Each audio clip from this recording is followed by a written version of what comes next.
ဘာကျွမ်းလဲညီမလေးမင်္ဂလာပါ မင်္ဂလာပါရှင် ဘာကျွမ်းလဲ ဗလိန်းနာကျွမ်းနဲ့ တကယ်လား ဟုတ်တယ်ညီမ live မှာဆိုညီမဗလိန်းထားတာတွေကြီးပဲ နောက်ကျွမ်းချင်တာရှိသေးလား နောက်ကျန်းစနာအရင်မများပါဘူး ဘာလေးကျွမ်း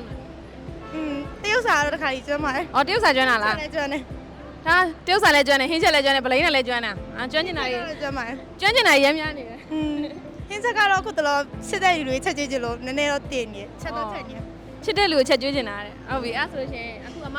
အရန်ကျွမ်းတာမေးမယ်တရုတ်စာကျွမ်းတာပြောမလားဟင်းချက်တာကျွမ်းတာပြောမလား ဟင်းချက်တာကျွမ်းတာပြောမယ် โอเคအဲ့ဆိုမောင်ဟင်းချက်နေလေးကိုအရန်ကျွမ်းကျင်တဲ့လူကိုဆုံးနာပြောတယ်ချစ်တဲ့လူကိုကျွေးချင်တာနော်အဲ့ဆိုရင်ဘာလေးချက်ကျွေးချင်တယ်လဲမောင်တစ်ခါပြပြ ဘာချက်ကြည့်ချင်လဲဆိုတော့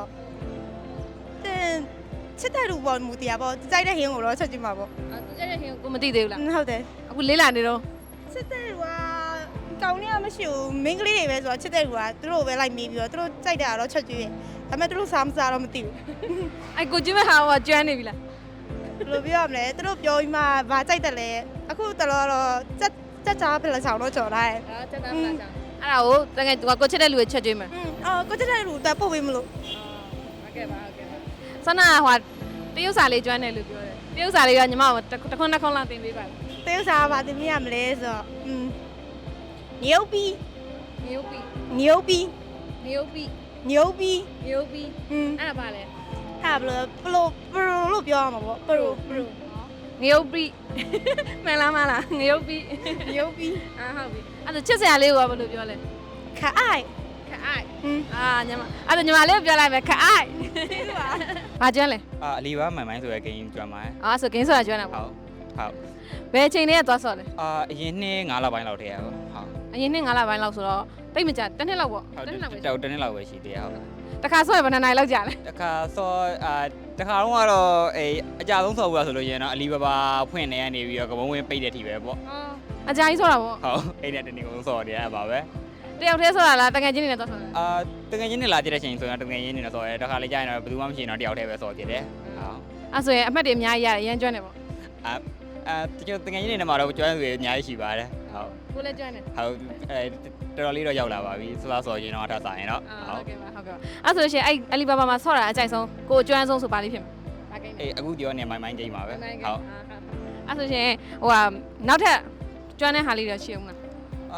နောက်တက်တခြားကျွမ်းတာဆိုလို့ရှိရင်တော့တခြားအပြန်နဲ့ပြောရမယ်ဆိုလို့ရှိရင်တော့တင်ချာပိုင်းပေါ့ တင်ချာ ဟုတ် တင်ချာတင်ချာတင်နေတက်နေရလား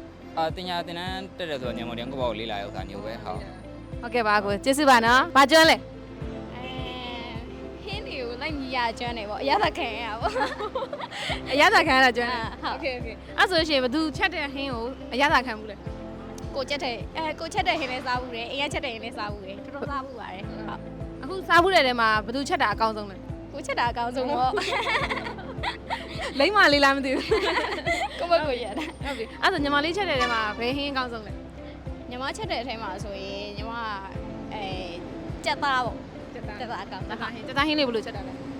ဟွာအခုခစ်စားနေရဲ့အိန္ဒိယဘက်ကစတိုင်လေးကြော်ပြီးတော့ငရုတ်တီးချောင်းနဲ့စား မိုက်တယ်ဟုတ်ကဲ့ကျေးဇူးပါညီမလေးကျေးဇူးပါအခုဘာကျွမ်းလဲ စိုးဦးကျွမ်းတယ်လို့ စပုံမှုပေါ့အခုစပုံမှုလောက်တာဘယ်နှစ်လောက်ရှိပြီ ဘယ်လောက်ရှိလဲဆိုတော့ကြာပါပြီစိုးဦးဒီလောကထဲဝင်တာဒီ FF လိုက်တဲ့ဝင်တာ8 8လောက်ပြဟုတ် အရင်ကဝါသနာပါလား အရေးရဝါတာ ဟုတ်လားစပုံမှုလောက်တော့ပထမဆုံးစလောက်တော့အခက်ခဲလေးဆိုဘာလေးဖြစ်မလဲ စိုးဦးလို့တော့ခက်ခဲဆိုတော့ဆက်လို့တော့ဟိုပစိုးတွေခေါင်းတွေကြိုက်ရတာလို့အရင်စိတ်ပြတာဒါပေမဲ့ဒီလောက်ကိုကလှုပ်ရှိတော့စူးစမ်းပြီးတော့ဒီလေးချီရောက်တက်ခဲ့တယ် အဲ့ဆိုလို့ရှိရင်အခုဘယ်အချိန်လောက်ထဲကကိုစပုံမှုလောက်တာဝါသနာပါလို့ထင်ခဲ့ အဲ့လိုပြောဆိုတော့9တက်10တက်နှစ်လောက်ကိုကျောင်းတွေပါတက်တော့လေတွေပါကျောင်းတွေပါလေရှိတယ်လေတော့ထမင်းတွေပါချက်ခိုင်းလို့ရှိရင်ကျွန်တော်ရေဟုတ်ပြန်တယ်။ဘာလို့ထမင်းချက်ကောင်အဲ့ဒါကိုကိုကဝါသနာပါတဲ့ဟာအကြောင်းရောက်တော့ကိုအဲ့ဒါကိုလုပ်ခဲ့တယ် ဟုတ်ကဲ့ပါအခုမှစပြီးစပုံမှုလောက်တာလောက်ချင်တယ်ဝါသနာပါတဲ့လူတွေအတွက်ဆိုရှင်အခုဘာလေးအကြံဉာဏ်ပေးချင်စီနီယာတယောက်နေနဲ့ အဲ့ဆိုလို့ရှိရင်တော့ဒီအလုပ်ကိုပဲစူးစမ်းစေချင်တယ်ဘာလို့ဒီပတ်စံကြီးလိုက်ပြီးတော့ပတ်စံဘယ်လောက်ရတယ်ဒီမှာတော်တော်များများတော့တရားတွေပါတက်ပြီးတော့လှုပ်တာပြတယ်အောက်ခြေရတယ်မလာကြဘူးအခုကအောက်ခြေရတယ်ပြီးတော့လာလို့ရှိရင်တော့စူးစမ်းချင်သေးရှိလို့ရှိတော့တက်ပါတယ်အဲ့ဒါလေးပြောချင်ပါ ဟုတ်နောက်ဆုံးတစ်ခုလေအခုအဲ့စပုံမှုမှာလည်းစီကံလေးပါလေးရှိမှာပေါ့စစ်ထားတဲ့နဲ့စိတ်တက်လေးစီကံလေးဆိုရင်အခုဘာလေးပြောချင်လဲ စ အဲ့ဒါဆိုလို့ရှိတော့အားလုံးကိုတိခံစေချင်တယ်အကုန်လုံးကတိခံပါလဲတက်ပါဆိုတော့အကုန်လုံးငါဆရာကြီးကဟိုလုံးလို့ရကျွန်တော်လည်းအခုဆရာကြီးဟိုကြောတွေပြီးတဲ့ဆရာကြီးတို့ကိုယ်ကိုမတတ်ပါဘူးအားလေးကိုလိုအပ်ချက်တွေတော့အများကြီးပေါ့အားလေးမျိုးလေးတော့ရှိစေချင်တယ်ကိုကဟိုအနေလာခဲတဲ့ပုံစံမျိုးလေးတော့အဲ့ဒါလေးတော့ပြောစေချင်တယ် စီနီယာစိတ်သက်ထားမှာ ဟုတ် ကျေးဇူးပါနော်ကို